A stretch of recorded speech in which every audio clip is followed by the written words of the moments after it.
Hello everyone. This video is of excerpts explaining quantum computers and parallel realities that these computers are able to access, which I think has a great deal to do with the Mandela effect.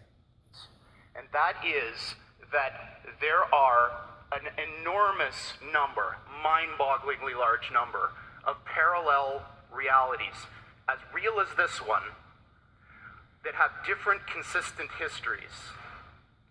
So imagine a world where all of the laws of physics as we know them are obeyed, but different decisions were made along the way. Different decisions at the level of tiny microscopic particles, different decisions all the way up to what you chose to eat for lunch, and whether you chose to come to this session or not. Quantum mechanics makes a very specific prediction that all of those are as real as the thing that you remember. And this is bizarre, because we don't see those other things. But science has reached the point now where we can build machines that exploit those other worlds. And quantum computers are perhaps the most exciting of all of these that we have within, or almost within our grasp right now. So, okay, this is what computers look like. Computers. This is what they look like. There are two of them. These are from our lab in Burnaby in British Columbia. From the outside, they look like giant black monoliths, big metal boxes, about 10 feet on a side, 12 feet tall. And they are powered, they have a fridge inside them, a refrigerator that cools these chips to almost absolute zero. Just a wisp, a fraction of a degree above absolute zero. Hundreds of times colder than interstellar space. Amongst the coldest and most isolated and extreme conditions that humans have ever been able to engineer.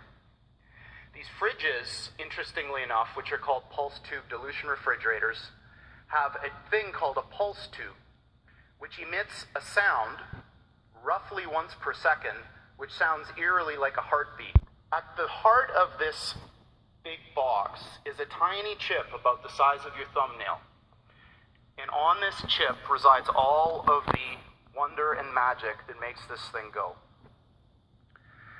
I'm not going to describe in any mathematical detail how it all works, but let me give you an analogy. In quantum mechanics, there's this concept that a thing can exist in two states which are mutually exclusive at the same time, quote unquote. So I'm using those words because the English language was developed before we had concepts to describe what these things actually are doing. But I'm going to give you a roundabout way of understanding this. Imagine that there really are parallel universes out there, and now imagine you have two that are exactly identical in every respect, all the way out to the horizon as far as we can see, down to the last little atomic detail of every single thing, with only one difference. And that's the value of a little thing called a qubit on this chip, which is a contraction of quantum bit. And that qubit is very much like a bit or a transistor in a conventional computer. It has two distinct physical states, which we call 0 and 1 for bit. In a conventional computer, these are mutually exclusive. That device is either one or the other, and never anything else. In a quantum computer, that device can be in this strange situation where these two parallel universes have a nexus, a point in space where they overlap. And when you increase the number of these devices, every time you add one of these qubits, you double the number of these parallel universes that you have access to. Until such time when you get to a chip like this, which has about 500 of these bits, you have something like 2 to the 500th power of these guys living in that chip. So the way I think about it is that the shadows of these parallel worlds overlap with ours.